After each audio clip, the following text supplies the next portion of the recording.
बात करते हैं बिहार की, जहां लव जिहाद के मामले बढ़ते ही जा रहे हैं। एक बार फिर एक सनसनीखेज और दिल दहला देने वाला मामला सामने आया है बिहार के गोपालगंज से, जहां जिले में छेड़खानी का विरोध करने पर एक जिहादी ने 8वीं कक्षा की छात्रा पर चाकू से बेरहमी से कई वार किए। गंभीर स्थिति में छात्रा को लोगों के आने पर वो युवक छोड़ देता है, लेकिन छात्रा पर चाकू से ताबड़तोड़ कई वार करता है।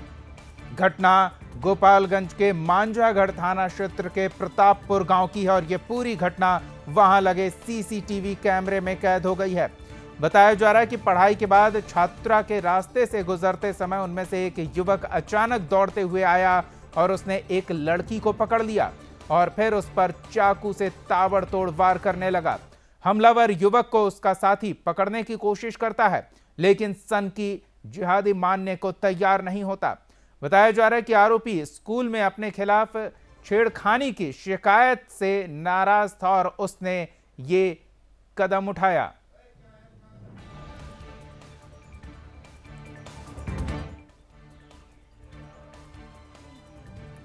तो बीच सड़क पर छात्रा को, वो भी 8वीं कक्षा की छात्रा को, चाकुओं से निर्मम तरीके से मारा गया।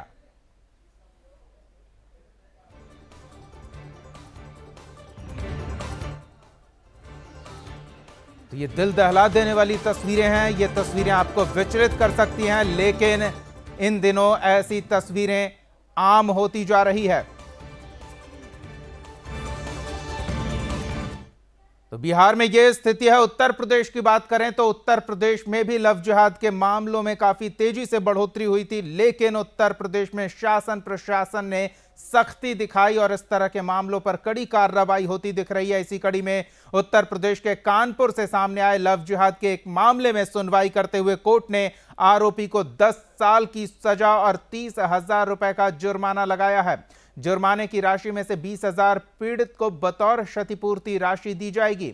यह मामला 15 मई 2017 का है, जब जूही थाना क्षेत्र की रहने वाली एक किशोरी को जावेद नाम के मुस्लिम युवक ने हिंदू खुद को बताते हुए, अपना नाम मुन्ना बताते हुए अपने प्रेम जाल में फंसाया।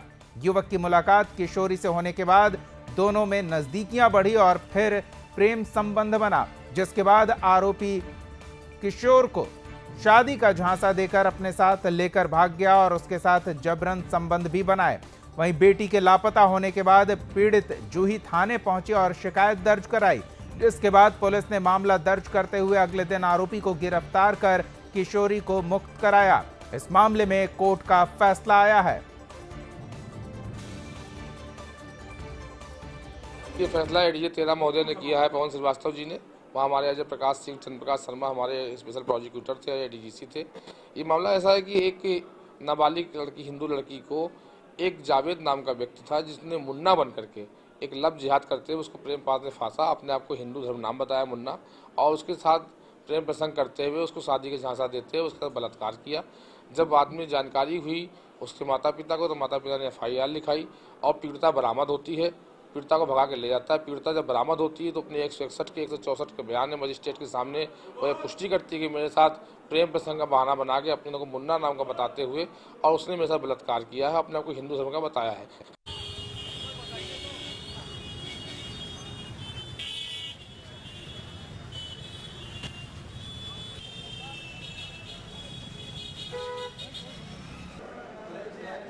ये उत्तर प्रदेश में शासन व्यवस्था में आए बदलाव का संकेत है कि इस तरह के मामलों पर कार्रवाई होती दिख रही है, लेकिन बिहार में हमने आपको तस्वीरें दिखाई, दिल दहला देने वाली तस्वीरें, विचलित कर देने वाली तस्वीरें।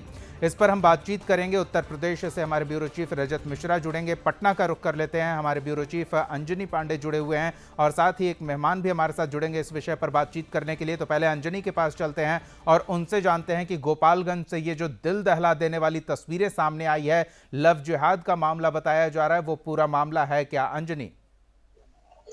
जी दीपक, देखिए बता दूं कि जो तस्वीरें सामने आई हैं वो तस्वीर काफी दिल दहला देने वाली तस्वीर है। और जो जिहादी युवक है मोहम्मद गुड्डन, मोहम्मद अशरफ अली का पुत्र है, जो उस 8वीं की पढ़ने वाली छात्रा के साथ इस तरह से विभत्स रूप से जो है वह सरेआम जो है वह चाकू मारता है और 8 चाकू मारता है और लड़की जो बुरी तरह से घायल हो गई है। फिलहाल चिकित्सकों ने उसे गोरखपुर बेहतर इलाज के लिए भेजा है और जो युवक था मोहम्मद गुड्डन, उस युवक को जो है वह गिरफ्तार कर लिया गया है। इलाके में अभी भी दहशत का माहौल है, साथ ही साथ लोगों में आक्रोश है, जिसकी वजह से लोगों ने इस पूरे परिवार को जो है वह गांव से जो है वह निकालने का आदेश जारी कर दिया था। लेकिन पुलिस जो है वह इस पूरे मामले को लेकर के जो है वह गंभीर दिखती है, जिसकी वजह से जो है वह इस पूरे मामले को एक तरह से कहे तो लीपापोती भी करती दिख रही है। और वह उस इलाके के जो लोग थे उन लोगों को समझा बुझा करके उस परिवार को जो है वह अभी फिलहाल जो है वह गाँव से निकालने के लिए जो है जी दिया गया था। उसके बाद जो है वह इस घटना के बाद जो है दहशत भी है और साथ ही साथ जो माहौल है वो माहौल अभी भी जो है वह काफी कह सकते हैं कि माहौल अभी भी जो है वो काफी बिगड़ा हुआ है, जिसकी वजह से पुलिस जो है वहां पर लगातार पहरेदारी कर रही है। पुलिस प्रशासन जो है वो वहां पर जुड़ी हुई ताकि आगे भी इस तरह की कोई घटना जो है वह न हो। हालांकि लोग जो है, इलाके के लोग जो है वो अभी भी आक्रोशित है और लोगों में दहशत भी है कि दिन दहाड़े इस तरह से जो मासूम नाबालिग लड़की का इस तरह से हत्या करने का प्रयास किया गया है और वह लव जिहाद के कारण यदि वह इस तरह की घटना यदि देखी जाती है तो ये काफी लोगों को भी विचलित करने वाली है। साथ ही साथ जो इलाके के लोग हैं उन इलाके के लोग में भी दहशत का माहौल है। फिलहाल जो लड़की है उस लड़की का इलाज की निगरानी में उसका इलाज चल रहा है। हालत हालांकि गंभीर बताई जा रही है, क्योंकि ताबड़तोड़ जो है वह 8 चाकू जो है उस लड़की पर जो है वो बेरहमी से मारा गया। और यह जो जिहादी मानसिकता का युवक था, यह निश्चित रूप से लगता है कि उसके जो लव जिहाद का जो मामला था उसकी बातों को वो नहीं मान पा रही थी। उसने विद्यालय में प्रशासन के खिलाफ जो है वह शिकायत दर्ज कराई थी, जिसको लेकर के वह आक्रोशित था, गुस्सा था उसके अंदर में, और उस गुस्से की परिणति के रूप में ही उसने जो है वो इस चाकू से लड़की पर ताबड़तोड़ हमला करके। बिल्कुल, और गंभीर स्थिति है। इस तरह के मामलों पर रोक तभी लगेगी जब उन्हें इस बात का आभास करा दिया जाएगा कि अगर वो इस तरह की हिमाकत करते हैं तो इसका अंजाम उन्हें भुगतना पड़ेगा। शासन प्रशासन की ओर से सख्ती होगी तभी कुछ ऐसा संदेश जाएगा। हालांकि उत्तर प्रदेश में बदले माहौल में इस तरह के मामलों पर त्वरित कार्रवाई हो रही है। हमने अभी अपने दर्शकों को एक खबर बताई कानपुर की, जहां लव जिहाद के मामले में आरोपी को 10 साल की सजा सुनाई गई है। इस पर विस्तार से अपने सहयोगी रजत से जानकारी लेंगे, लेकिन उससे पहले प्रदेश अध्यक्ष विश्व हिंदू परिषद के हमारे साथ जुड़े हुए महावीर भारद्वाज जी। महावीर जी, बहुत बहुत स्वागत है आपका सुदर्शन न्यूज पर। महावीर जी, आप तक आवाज पहुंच रही है?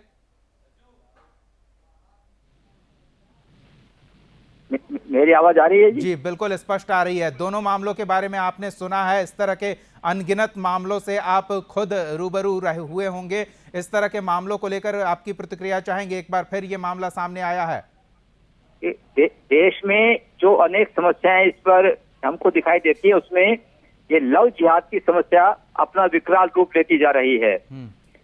इसमें हरियाणा में, मेवात में, गुरुग्राम में जहां हम रहते हैं, जहां भी अनेक घटनाएं ऐसी घट गई हैं। यहाँ निकिता तोमर की हत्या हुई, इस प्रकार की अनेक घटनाएं देश में हो रही हैं। ये शर्मनाक है और न्यायालय ने जो सजा सुनाई है उसका हम स्वागत करते हैं। मैं इसमें केंद्र सरकार को विशेष रूप से ये आग्रह करना चाह रहा हूं कि ऐसे मामलों में बहुत ही संवेदनशील मामले हैं ये, तो तुरंत सख्त कदम उठाएंगे तब जाकर के कहीं बात बनेगी। ये एक गिरोह है, ये एक पूरा षड्यंत्र है, ये अंतर्राष्ट्रीय षड्यंत्र है और उसके तहत इनको बहुत बड़ी फंडिंग भी होती है। इनको लड़कियों को बहलाने, फुसलाने, लालच देने में एक बहुत बड़ी फंडिंग, बहुत बड़ा पैसा ये एक तंत्र के द्वारा, एक चैनल के द्वारा इनके पास पहुंचता है और ये बहुत घातक सिद्ध हो रहा है। ये बहुत विकराल रूप ले रहा है, इस पर लगाम लगाना बहुत आवश्यक है। बिल्कुल महावीर जी, बहलाने फुसलाने षड्यंत्र के तहत ये बातचीत करना, इस तरह की बातें कानूनन अपराध नहीं है, लेकिन अब तो वो कानून को खुलेआम हाथ में ले रहे हैं। लव जिहाद के मामलों को अंजाम दे रहे हैं। बेटियों के शव सूटकेस में बरामद किए जा रहे हैं, टुकड़ों में बरामद किए जा रहे हैं। और ये गोपालगंज की दिल दहला देने वाली जो तस्वीर हम अपने दर्शकों को दिखा रहे हैं कि छेड़खानी का विरोध करने पर 8वीं कक्षा की छात्रा पर बेरहमी से बीच सड़क चाकुओं से वार करके उसे मौत के कगार पर पहुंचा दिया गया, तो ये कानून हाथ में लेने की हिमाकत करने लगे हैं, इनका क्या उपाय है?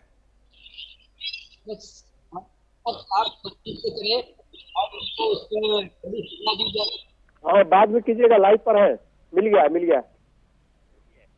और शिकायत करने पर भी, पुलिस के पास ये मामला पहुंचाने पर भी कई बार उतनी गंभीरता से उस शिकायत को नहीं लेती है।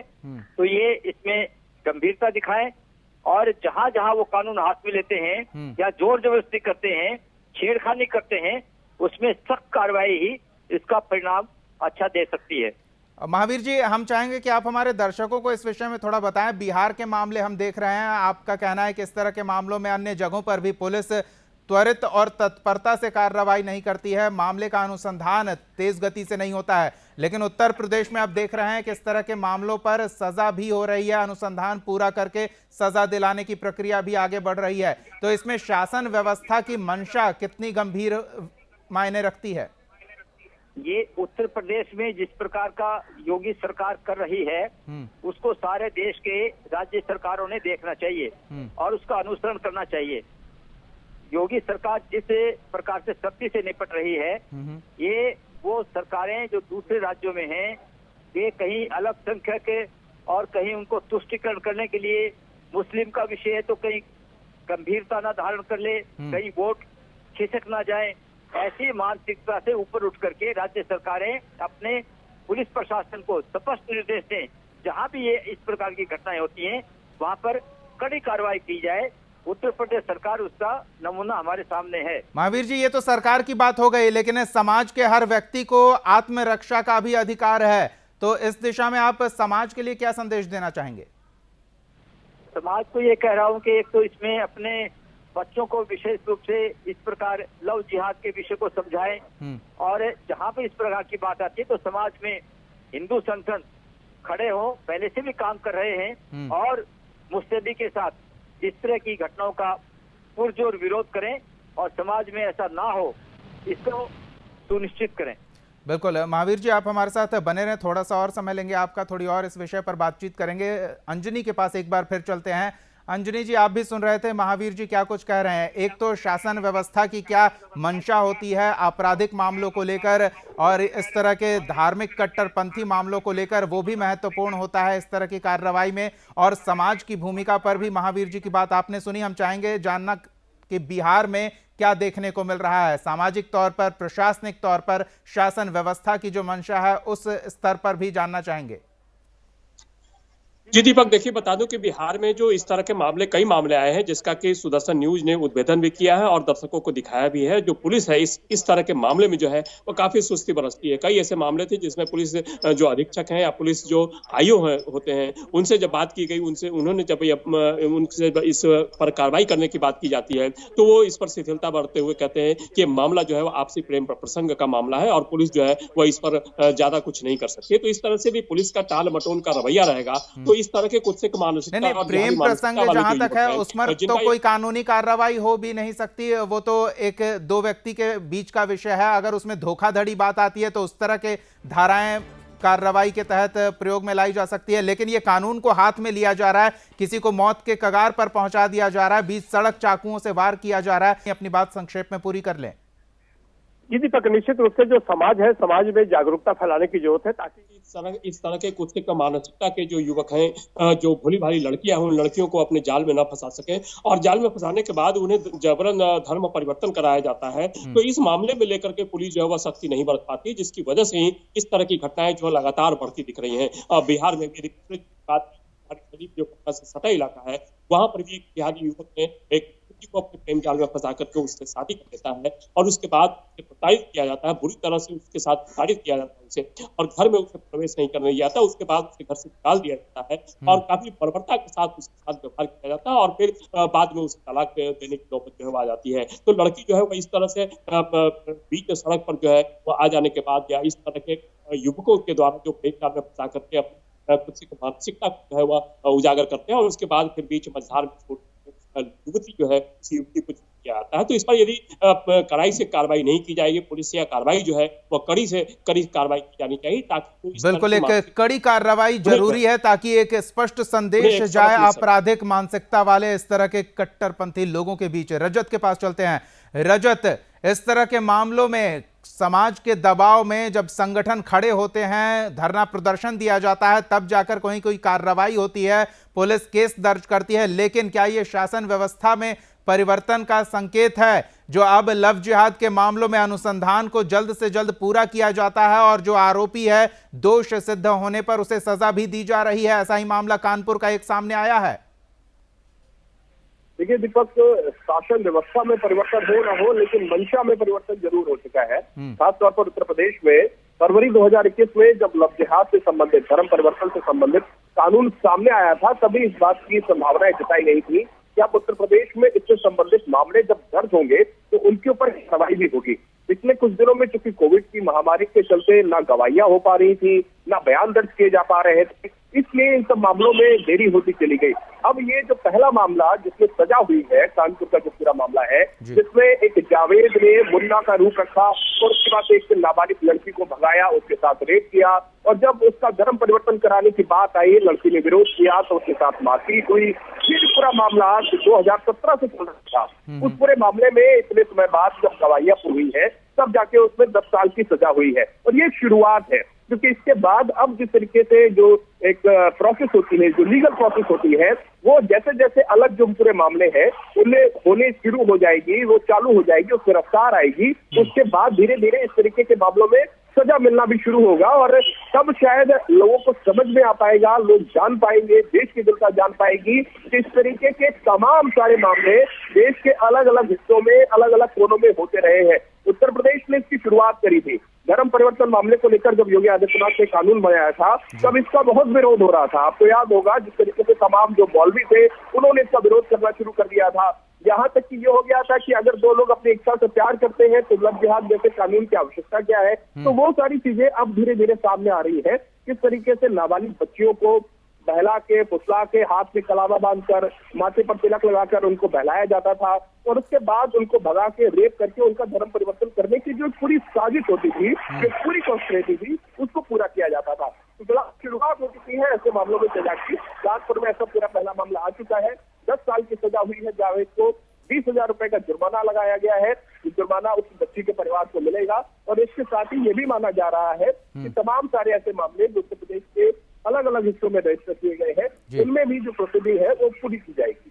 बिल्कुल, महावीर जी के पास चलते हैं। महावीर जी, हम बिहार और उत्तर प्रदेश की बात कर रहे हैं, लेकिन आपने अन्य कई राज्यों में इस तरह के कई गंभीर और संवेदनशील और सनसनीखेज मामलों के बारे में भी हमारे दर्शकों को जानकारी दी है। क्या सिर्फ राज्य स्तर पर कानून की आवश्यकता है, सभी राज्यों को इस तरह के मामलों को लेकर कानून बनाना चाहिए, या एक केंद्रीय कानून की आवश्यकता भी महसूस हो रही है? क्या कहेंगे?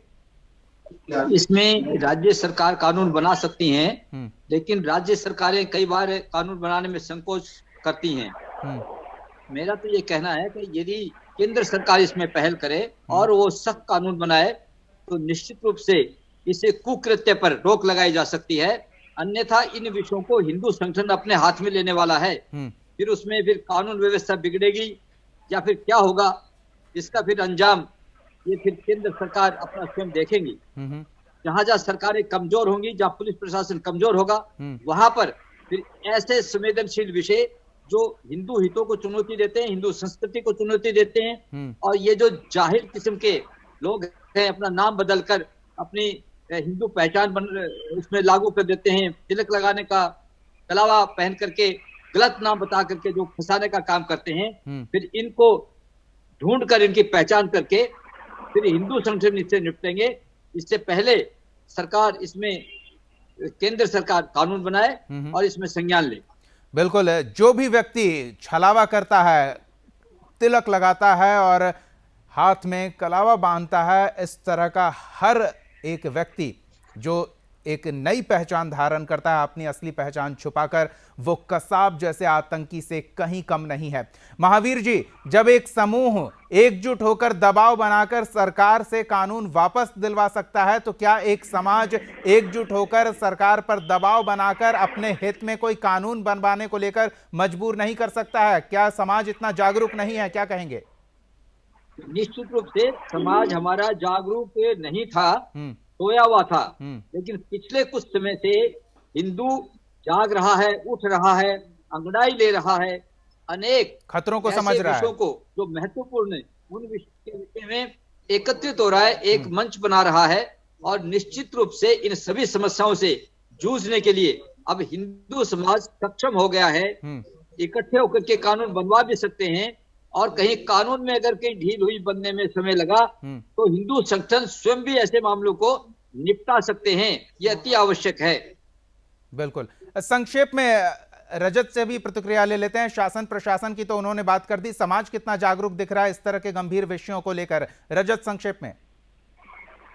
देखिए दीपक, सामाजिक संगठन जितने भी हैं, खासतौर पर उसमें हिंदूवादी संगठन, शायद उन्हीं की पहल थी, उन्हीं की शुरुआत थी, जिसके कारण इस तरीके के मामले एक्सपोज होना शुरू हुए थे और सरकार ने ऐसे मामलों का संज्ञान लेना शुरू किया था। क्योंकि उससे पहले तो इस तरीके के मामलों का ना तो कोई संज्ञान लिया जाता था, ना ही उन मामलों को उठाने की कोई हिम्मत करता था।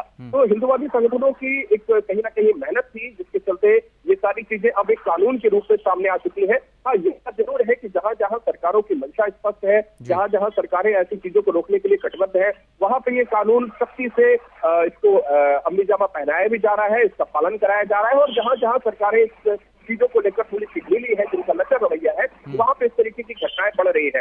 योगी आदित्यनाथ की उत्तर प्रदेश में जिस तरीके से ऐसे मामले रजिस्टर हुए, उनके ऊपर कार्रवाइयां शुरू हुई, उनके गवाह और बयानों के दर्ज होने का जो क्रम था, वो जब शुरू हुआ, उसके बाद ऐसे मामलों में सजा मिलनी शुरू हुई है। इसमें बड़ा हाथ है, बड़ा एक क्रेडिट उन हिंदूवादी संगठनों को दिया जाना चाहिए जिन लोगों ने ऐसे मामलों की पहल करना शुरू किया। और शुरुआत में आपको याद होगा, सुदर्शन न्यूज ने जिस पहली बार जिस लव जिहाद जैसे शब्द की व्याख्या रखी थी, तब बहुत से लोग इसको मानने के लिए तैयार नहीं थे कि लव जिहाद जैसी भी कोई चीज होती है। बाद में आपको याद होगा, अमित शाह तक ने अपने मंच से लव जिहाद जैसे शब्दों का उल्लेख। बिल्कुल, सुदर्शन न्यूज भी सालों से लोगों को आगाह करता रहा है इस तरह के गंभीर विषयों को लेकर, लेकिन वो तब आंखें मूंदे बैठे थे, शुतुरमुर्ग बने बैठे थे, और अब जब खतरा हद से ज्यादा बढ़ गया है तब वो जागृत हो रहे हैं। लेकिन अच्छी बात इतनी है कि समाज जागृत हो रहा है, इस तरह के गंभीर विषयों को लेकर सतर्कता से कार्रवाई को लेकर संगठित हो रहा है। बहुत बहुत धन्यवाद महावीर जी, रजत और अंजनी, इस विषय पर बातचीत के लिए, ताजा जानकारियों के लिए।